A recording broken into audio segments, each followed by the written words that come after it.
Bon, ben, bonjour à chacun, sans qu'on n'a pas pu saluer directement. Bonjour aux nouveaux, bonjour à ceux qui vont nous écouter pendant cette semaine, qui reverront la vidéo en différé. Euh, alors, ben, on va commencer par présenter cette école buissonnière. Alors, l'école buissonnière a été lancée pendant le confinement. Nous sommes maintenant un peu plus de 130 entre ceux qui sont partis cet été et ceux qui viennent d'arriver. Je pense que d'autres vont nous rejoindre dans les semaines qui suivent. Et l'équipe s'agrandit. J'ai commencé seul et puis Philippe m'a rejoint au tout début du confinement. Et puis aujourd'hui, on va accueillir Sylvain. Donc, est-ce que Philippe peut se présenter un petit peu? Est-ce que tu peux te présenter, Philippe Ribière? Et Alors, avec plaisir. juste petite blague, je viens de voir qu'il fallait que je change de nom de famille. Parce que Philippe Ribière va très bien avec l'école buissonnière. Sylvain Tessonnière va très bien aussi avec l'école buissonnière, mais David Nadeau, ça tombe un peu à l'eau. Allez, Philippe. Ouais, ça marche. Bonsoir à tous. Alors, déjà, mon premier métier, à part ambassadeur du Royaume de Dieu, c'est en fait optimiser les processus. Je suis lead manager, donc en fait, j'amène une expertise dans l'organisation, dans la stratégie, les prises de décision, la gestion d'équipe, etc. Et il y a une bonne partie de mon métier que j'ai appris grâce au jardin. Pour rejoindre l'objet de ce cours-là sur en fait, le mandat et le leadership à travers le jardinage et à travers la parole de Dieu. Voilà. Très bien. Et est-ce que tu as pratiqué l'école buissonnière quand tu étais enfant? Alors, d'une certaine manière, oui, puisque j'ai commencé, en fait, j'ai été élevé en campagne. Donc, j'ai commencé à jardiner quand j'étais tout petit, à piquer les carottes et à manger dans le jardin. Et puis, tu nous en diras peut-être un peu plus sur l'école buissonnière, mais également dans la version école buissonnière à l'origine du nom. Mais je te laisse le privilège d'en parler. Ok. Oui, à l'origine du nom, en fait, cette expression, l'école buissonnière qu'on utilise pour dire qu'on fait, c'est le fait de ne pas aller à l'école, justement. Et plus pour petite info, l'école buissonnière, c'était une école interdite. C'était l'école de Martin Luther, qui, au bout d'un moment, a eu l'interdiction d'enseigner. Et donc, donner ses cours, lui et ses compagnons donnaient ses cours clandestinement. Et puis, on va en parler aujourd'hui, mais notre vision, la vision que porte la Bible sur le mandat de l'homme sur la création, eh bien, c'est quelque chose qui n'est pas autorisé aujourd'hui. D'en parler, c'est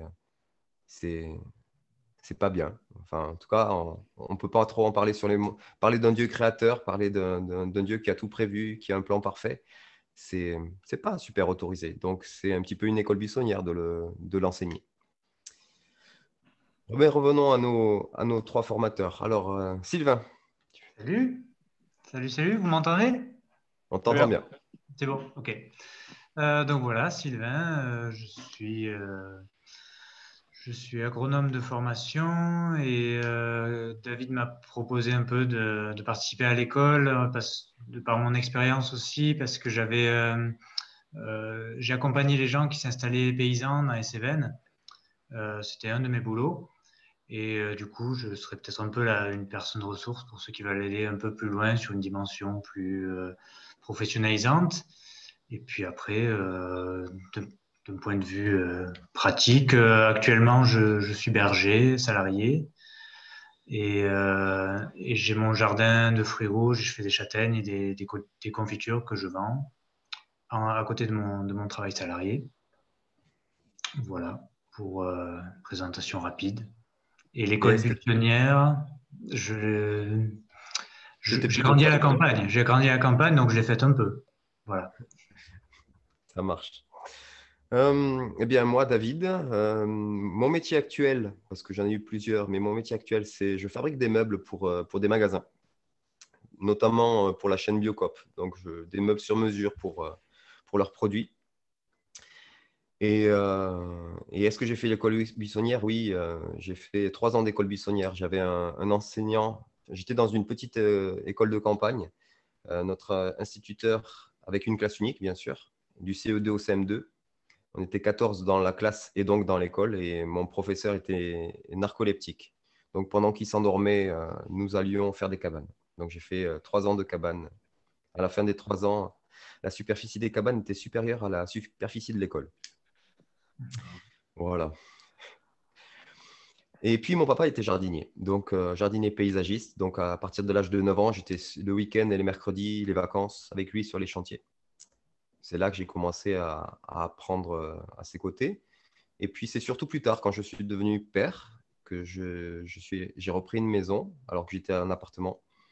J'ai recommencé à faire un potager et à redécouvrir le bonheur et le plaisir de cultiver la terre.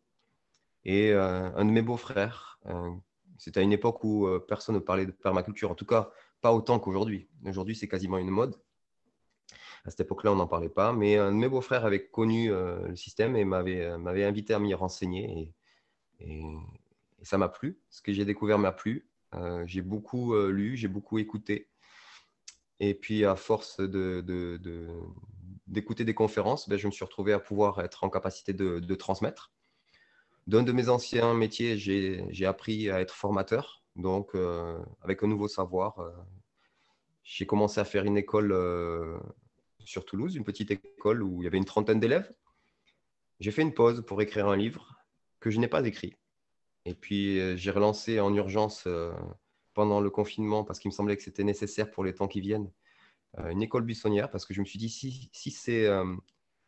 si la vague est terrible, ben j'ai peur que les gens aient faim cet été.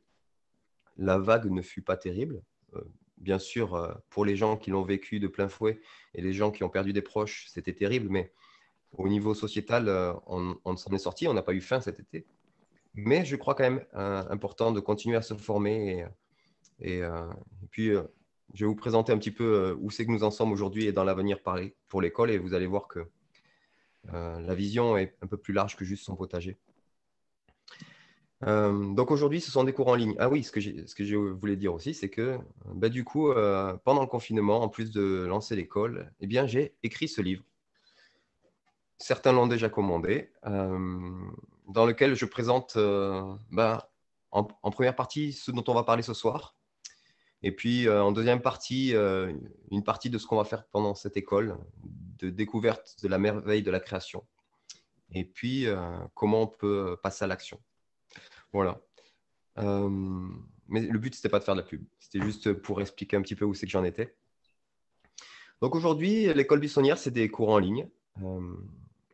Mais on ne va pas s'arrêter là. On souhaite, quand les temps seront redevenus plus paisibles, on compte organiser des événements et des stages in situ. Et puis ensuite, on souhaite fédérer un réseau pour les porteurs de projets. Soit des porteurs de projets qui veulent mettre en place des jardins partagés ou du maraîchage. Et faire du lien. Aujourd'hui, l'association qui supporte l'école buissonnière, c'est l'association de mon église locale à Toulouse, qui gère une épicerie sociale et solidaire qui s'appelle Entracte Solidarité. Et moi, je rêve, par exemple, pour nous, ici sur Toulouse, d'avoir un grand jardin partagé en lien avec cette épicerie sociale où les bénéficiaires de cette épicerie pourraient venir cultiver, apprendre et gagner en autonomie sur leur alimentation. Et ça, c'est quelque chose qui peut se faire dans beaucoup d'endroits. Il y a beaucoup d'églises locales qui se sont mis il y a 2-3 ans, ou même un peu plus pour certaines il y a 10 ans, se sont mis à avoir des épiceries sociales et solidaires. Et il y a des choses à faire. Je vous disais que je fabriquais des meubles. Pendant le confinement, moi, je n'ai pas été confiné, j'ai pu continuer à travailler. Et ce que j'ai pu voir, c'était d'un côté des agriculteurs et des maraîchers qui avaient perdu leur réseau de distribution et donc se retrouvaient avec de la fourniture sur les bras. Et dans le même temps, des magasins qui manquaient de ces produits. parce que nos réseaux sont très distants. Les réseaux locaux sont inexistants pour la plupart. Et il y a des choses à faire à ce niveau-là. Il y a des liens à faire entre les professionnels, entre les œuvres sociales. Il y a des liens et des beaux projets à porter.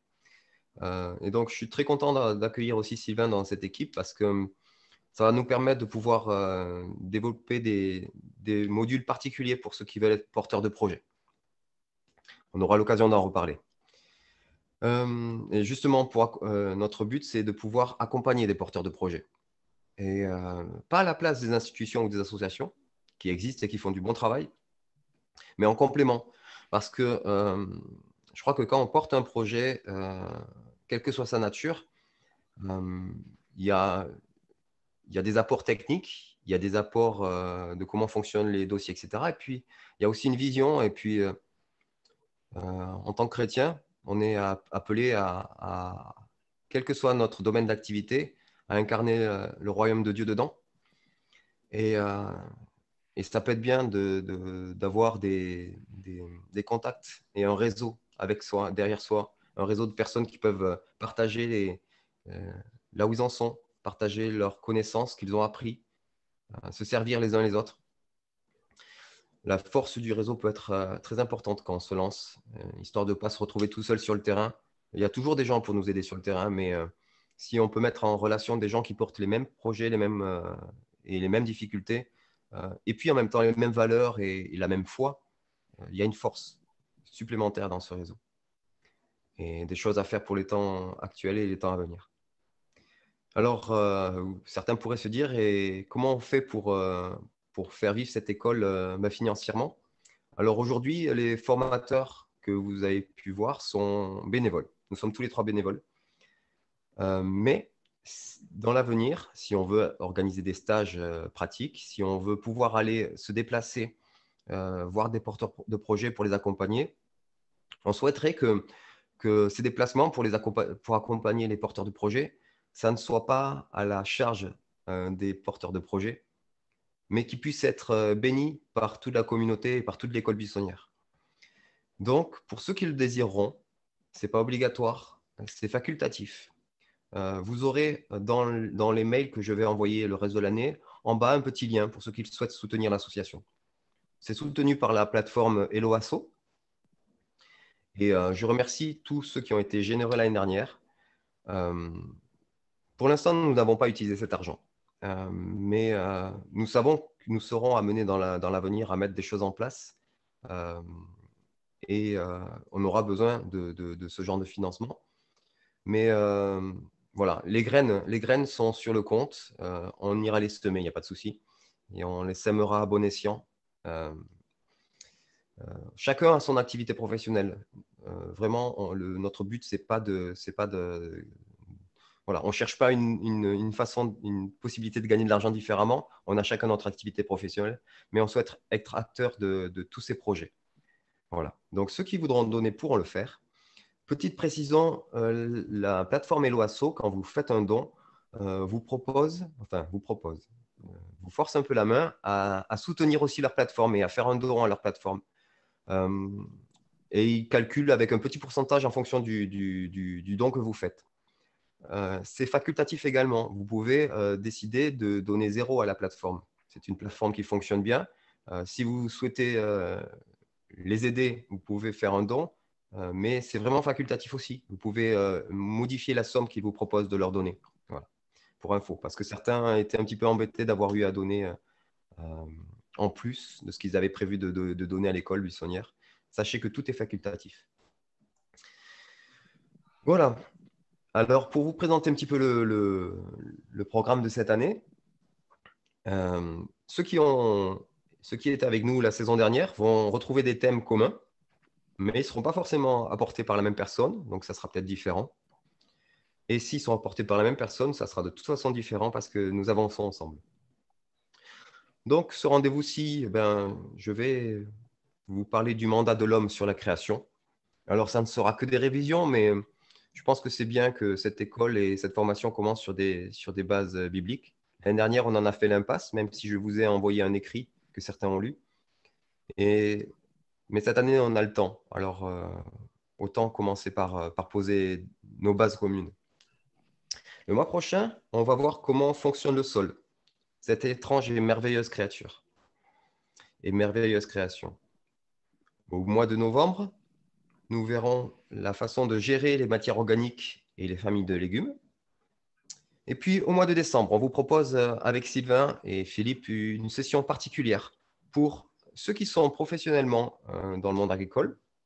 Je sais que certains inscrits à la formation sont eux-mêmes formateurs en permaculture, d'autres sont agriculteurs. Je sais qu'il y a aussi des ingénieurs agronomes qui sont inscrits à cette formation. Donc, c'est toujours un petit peu déroutant et défiant de voir des professionnels qui sont déjà installés, mais qui viennent quand même écouter ce que l'on a apporté modestement. Et je vous en remercie chacun. Mais donc, justement, on veut vous proposer ce temps spécialement pour vous, où on sera peut-être certainement tous micro ouverts parce qu'on sera un petit nombre et on pourra se présenter, voir quel est le parcours de chacun et les difficultés aussi que vous pouvez rencontrer dans vos projets actuels et futurs et voir comment ensemble on peut se soutenir et s'encourager. Donc ça, c'est pour le mois de décembre. En janvier, on pourra voir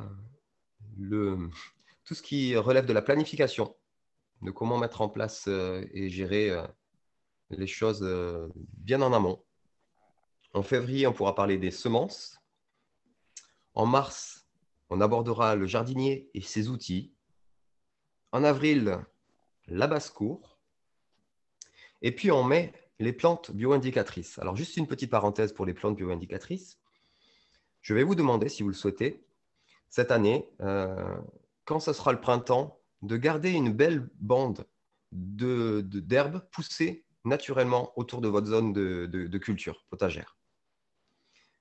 Pourquoi? Parce qu'en fait, je reprendrai le temps de vous expliquer plus profondément comment ça fonctionne, mais les plantes qui poussent sur un terrain nous donnent beaucoup d'indications sur ce terrain. Et il va falloir les reconnaître. Et pour pouvoir bien les reconnaître, le mieux, c'est de les laisser pousser.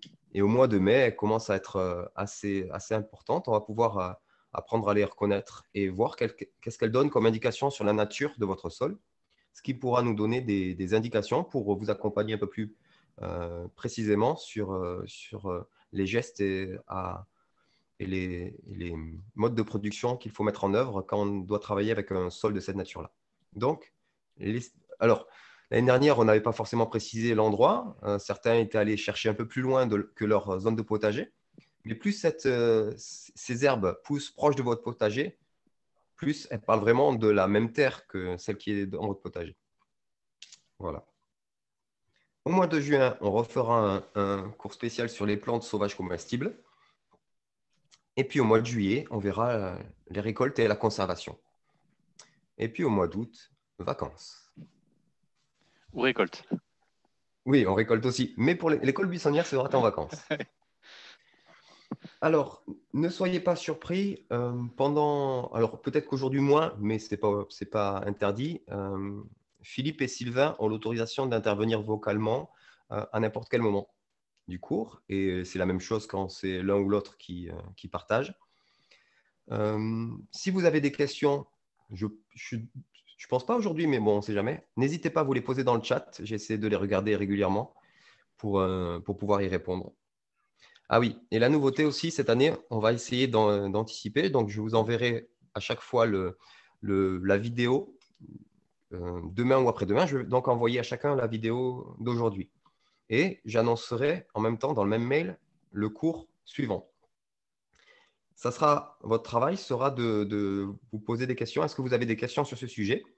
Et de nous les envoyer par mail à l'avance. Ça nous permettra, nous, d'anticiper vos questions, de pouvoir travailler des sujets si on n'y a pas pensé et de pouvoir répondre un peu plus à vos questions. Pendant les cours seront toujours possibles, mais si vous en avez en amont, ça nous permettra de pouvoir être plus pertinent dans nos apports. Est-ce que sur la présentation de cette école et sur cette année de formation, vous avez des questions avant que je passe au sujet que je souhaitais aborder ce soir?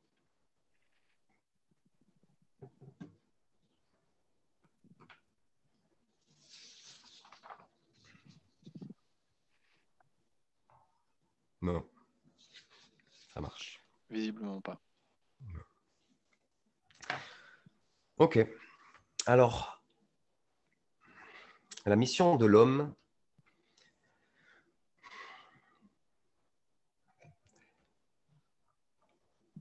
aujourd'hui, nous sommes dans une époque un peu particulière où nous avons d'un côté des personnes qui, conscientes ou pas, exploitent la création, exploitent le sol, exploitent les animaux. De l'autre, nous avons des personnes qui veulent sauver la création, sauver la planète. Certains vont même jusqu'à vouloir déifier et, consciemment ou non, se mettre à adorer la planète, adorer la création. Je crois vraiment que les chrétiens ont une responsabilité de porter, d'incarner la justesse du positionnement biblique par rapport à la création et de pouvoir l'incarner, tout simplement. Notre mandat, ce n'est pas de vouloir l'imposer aux autres, mais de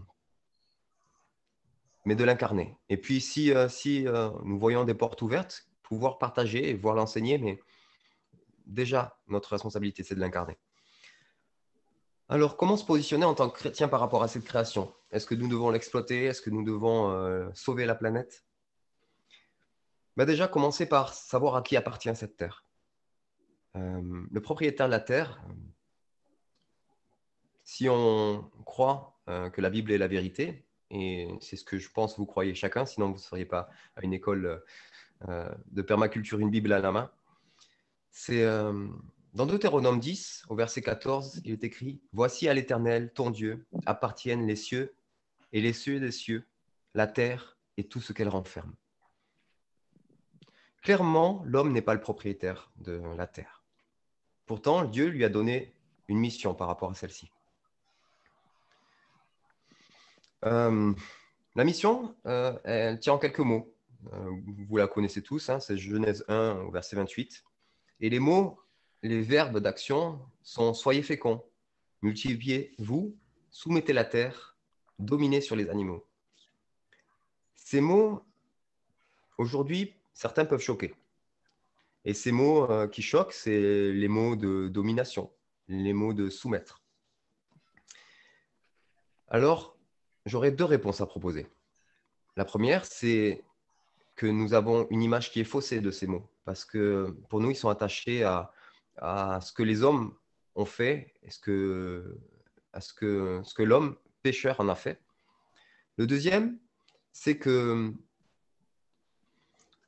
il y a une différence entre le mandat qui a été donné à Adam et le mandat qui est rappelé après la chute. Ma lecture, et je ne pense pas être le seul, c'est de dire que il y a dans la différence une réponse à cette question. On voit si on compare les deux versions. Je cherche où c'est que je l'ai mise. Un peu plus loin. Hop.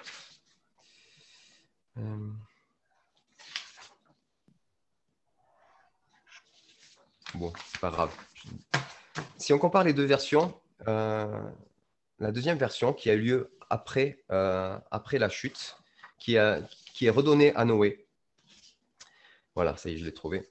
Donc avant la chute, c'était « Soyez féconds, multipliez, remplissez la terre et l'assujettissez, dominez sur les poissons des mers, sur les oiseaux du ciel et sur tout animal qui se meut. » Et après, « Soyez féconds, multipliez, remplissez la terre », ça n'a pas changé. Mais là, il y a un changement. « Vous serez un sujet de crainte et d'effroi pour tout animal de la terre, pour tout oiseau du ciel, pour tout ce qui se meut sur la terre et pour tous les poissons de la mer. Ils sont livrés entre vos mains. » Dieu nous avait positionnés pour que nous soyons des gestionnaires, des rois, mais dans notre conception, dans notre culture aujourd'hui, un roi, c'est celui qui décide de tout. Et pourtant, dans la Bible, ce n'est pas ça un roi.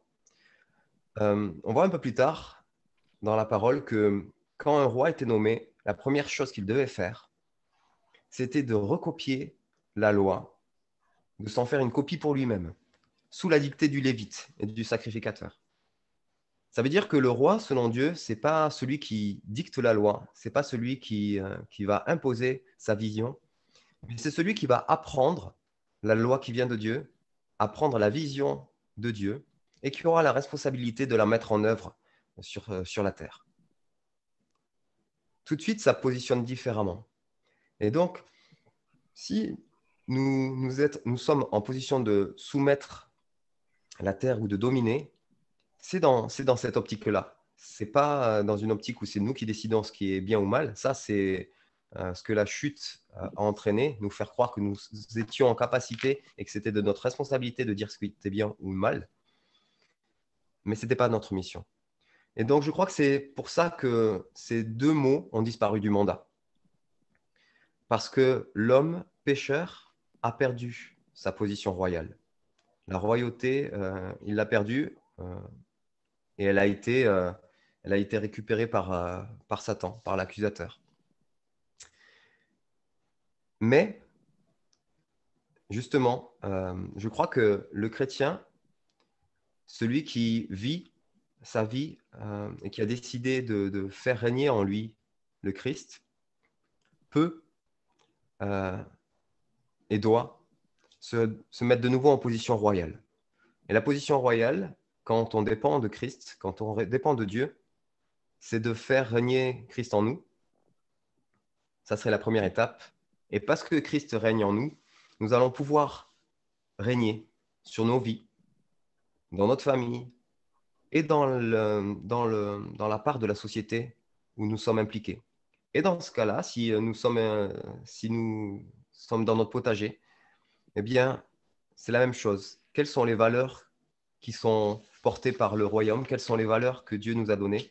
Et quelle approche nous devons avoir envers la terre? Si on revient au cœur de la mission qui a été donnée à Adam, Dieu lui a demandé de cultiver la terre. Et si on veut avoir la profondeur de la signification d'un mot biblique, souvent il faut aller dans le mot originel. Donc pour l'Ancien Testament en hébreu et puis pour le Nouveau Testament en grec. Mais en hébreu, cultiver à cet endroit-là, c'est avad, qui signifie travailler, faire un travail, accomplir un labeur, mais aussi travailler pour un autre, servir un autre par son labeur, par son travail. Et c'est le même mot qui est utilisé dans la parole pour désigner le travail des Lévites, des prêtres dans le temple. Ils travaillaient au service de la présence de Dieu. Donc, quand Dieu nous demande de cultiver le sol, il nous demande de travailler au service du sol, à la sueur de notre front, mais travailler au service du sol. Et ça, c'est une des premières leçons que j'ai appris quand j'ai commencé la permaculture. C'est souvent, on cherche quelle est la solution pour mes tomates qui ont du mildiou, quelle est la solution pour lutter contre, pour avoir des tomates en bonne santé, par exemple. Et moi, je me suis rendu compte que moi, mon travail, ce n'était pas de m'occuper de mon plant de tomates. Mon travail, c'était de m'occuper de mon sol. Et si mon sol était vivant, eh bien, les plantes qui poussaient dessus, en respectant quelques règles, mais les plantes qui pousseraient dessus seraient elles aussi en bonne santé. Et moi, ça m'a fait vraiment plaisir. Ça m'a tellement surpris. J'ai redécouvert le mandat de l'homme dans la Genèse après avoir approfondi les règles de la permaculture et de me rendre compte que les règles de la permaculture, en fait, étaient déjà dans la Genèse, a été pour moi un coup de fouet. Et donc, de me rendre compte que le cœur de la mission de l'homme était vraiment de prendre soin du sol. Mais donc, pour ça, il allait falloir le connaître, ce sol. Il allait falloir connaître comment il fonctionne et comment la nature fonctionne sans nous. Et c'est exactement la première mission qui a été donnée à Adam. La première mission que Adam a eue, c'est de nommer tous les animaux. Nommer tous les animaux qui étaient dans ce jardin. Mais pour pouvoir nommer quelque chose, il faut pouvoir prendre le temps de l'observer, voir son fonctionnement. Et ensuite, on peut le nommer. Et la permaculture, c'est exactement ça. Pour pouvoir fonctionner dans son jardin, il ne faut pas apprendre une série de règles et les appliquer, mais il faut apprendre chaque jour un peu plus comment fonctionne la nature. comment elle fonctionne au naturel et pouvoir l'aider, pouvoir utiliser les forces de la nature pour aller dans le sens qui nous semble être le bon.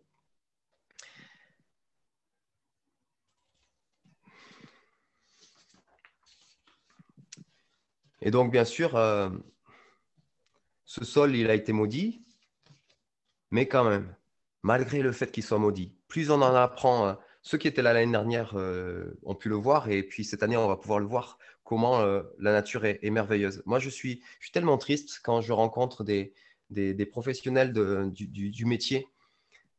J'ai un ami qui sortait de l'école d'ingénieur agronome et qui, en fait, se rendait compte en discutant qu'il ne savait pas comment fonctionnait le sol.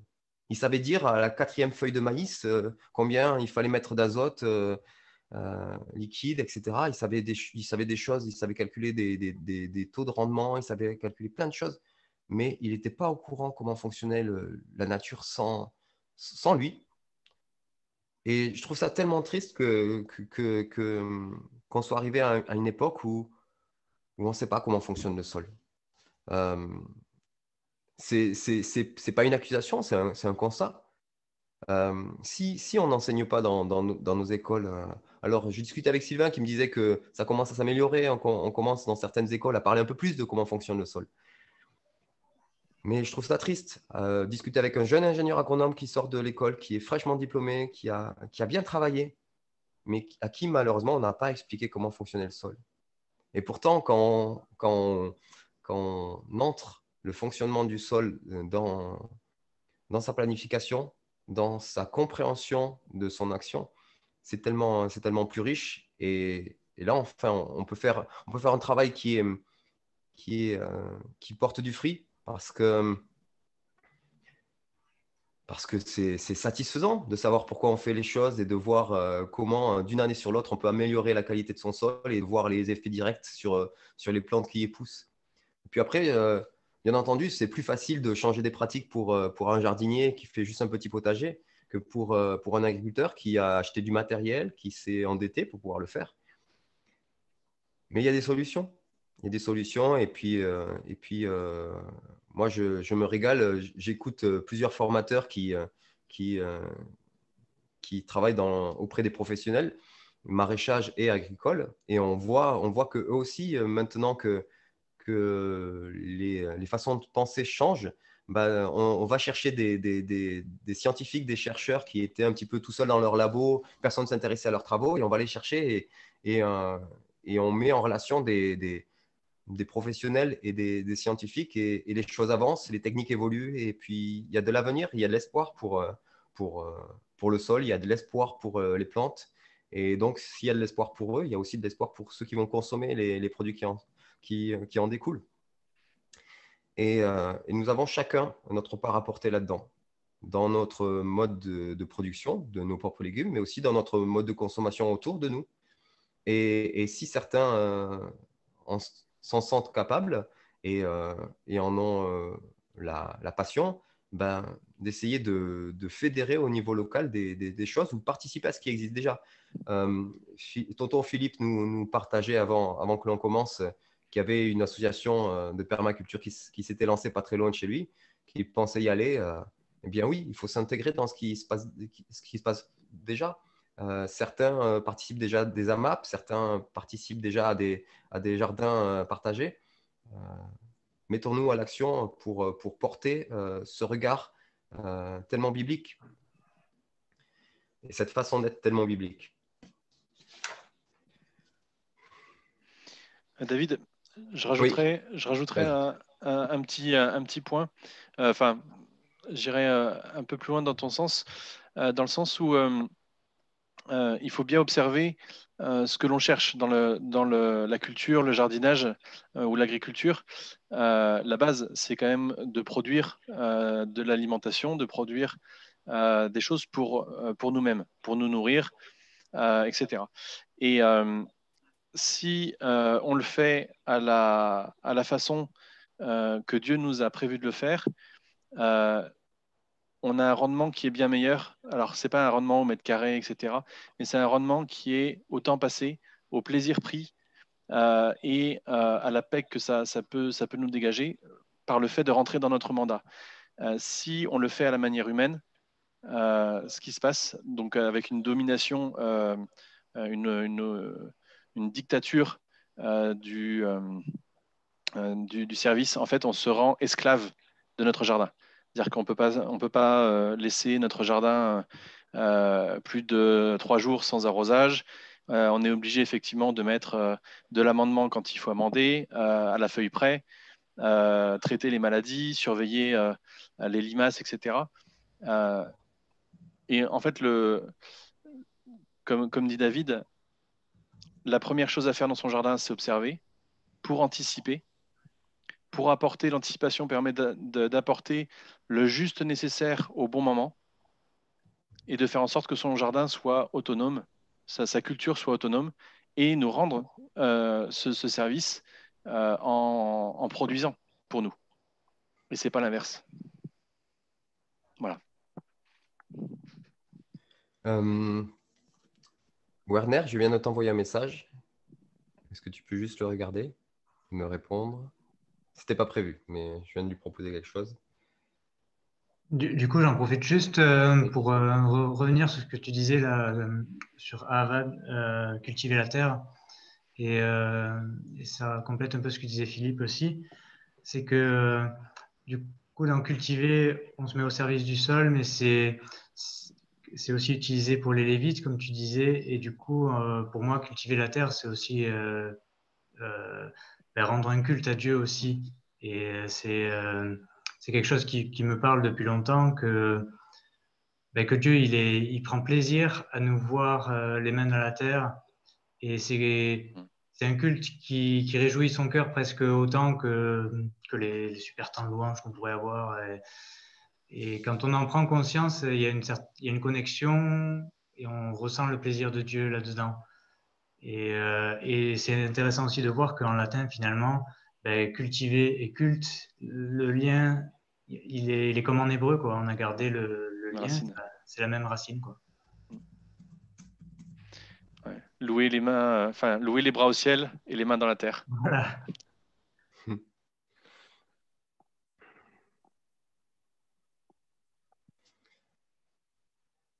Oui, alors je suis agriculteur dans le Haut-Rhin.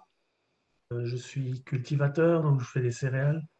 Et ça fait, pour rejoindre un peu ce que tu partages, David, ça fait une quinzaine d'années que je m'intéresse au fonctionnement du sol et que j'étais en recherche d'informations, de ressources pour savoir comment le sol fonctionne sans nous, sans notre intervention. Et donc, j'ai trouvé quelques pistes pour travailler autrement. Et déjà de considérer le sol comme étant vivant, pas juste un support de culture. Donc, ça a changé mon approche du travail, aussi au niveau de la réduction des produits chimiques, réduction des engrais minéraux, et aussi au niveau de la rotation, des intercultures, etc. Donc, en fait, moi, je suis intéressé par cette formation pour vraiment saisir le mandat qui m'est échu en tant qu'agriculteur. Alors, c'est sûr que c'est moins simple de transposer sur des grandes surfaces que dans un potager. Alors, je fais aussi du potager par ailleurs pour tester un peu des choses alternatives et pour mettre en pratique ce qu'on a déjà entendu ici. Et donc, la question, c'est vraiment comment développer ça à plus grande échelle. Alors, bien sûr, il y a des questions comme des jardins partagés sur une partie de la surface, ce genre de choses qui trottent dans la tête. Donc, je suis un peu en recherche, voilà aussi par rapport à cette école. En tout cas, moi, j'étais vraiment content quand j'ai vu l'année dernière que tu t'inscrivais. Et, euh, et merci. Merci de t'inscrire. Voilà. Je crois vraiment que c'est pas pour rien que dans des temps comme ça, on se retrouve et puis on travaille sur la vision du sol. Beaucoup le font. Et puis, mais l'Église a sa part à prendre. En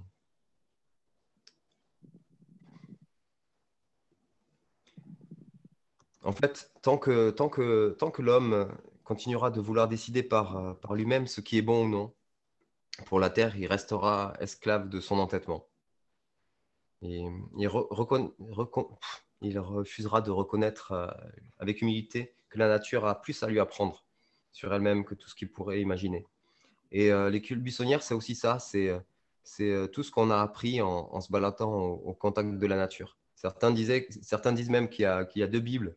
Il y a la Bible qui est écrite et puis il y a la création. Et la création a énormément de choses à nous apprendre sur le Créateur.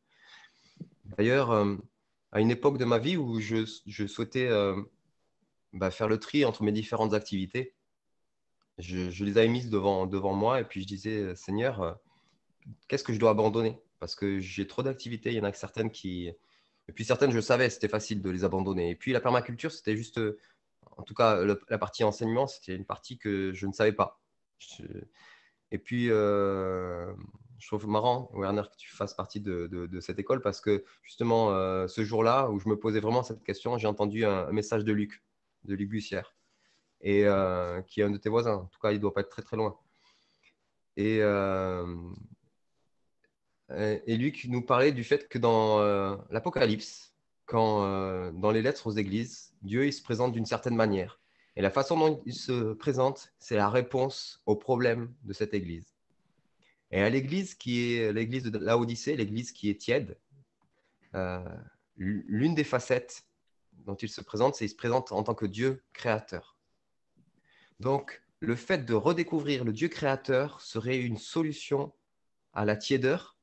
Et en fait, mais carrément, plus on découvre la merveille de la création, plus on tombe amoureux de ce créateur qui l'a fait et qui en est responsable.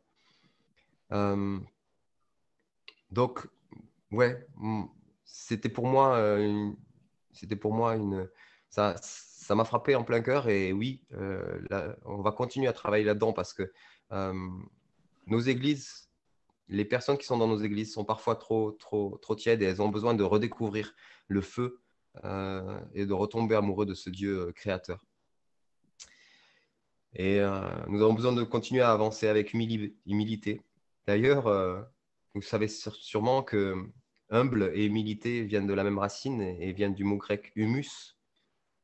Et nous allons travailler le mois prochain sur ce sujet-là, sur le fonctionnement de la terre et sur cet humus que nous souhaitons voir prendre plus de place dans notre sol. Et je suis certain que quand l'homme se mettra à cultiver la terre, à travailler à son service plutôt qu'à l'exploiter, il commencera à vivre vraiment son appel. Et quand il cessera de vouloir se faire égal de son Créateur, alors il pourra enfin devenir un homme selon le cœur de Dieu et selon le projet de Dieu. Donc voilà, c'est pas très très long aujourd'hui, mais c'est le cœur. Je ne voudrais pas que nous apportions juste des connaissances, des savoirs, que nous échangions des expériences et des anecdotes et des excuses, des excuses parfois, et des astuces, sans se rassembler autour de ce cœur, cette vision qui est de nous reconnecter avec le cœur du Père et le cœur du Créateur. Voilà. Est-ce que quelqu'un veut encore intervenir ou poser une question?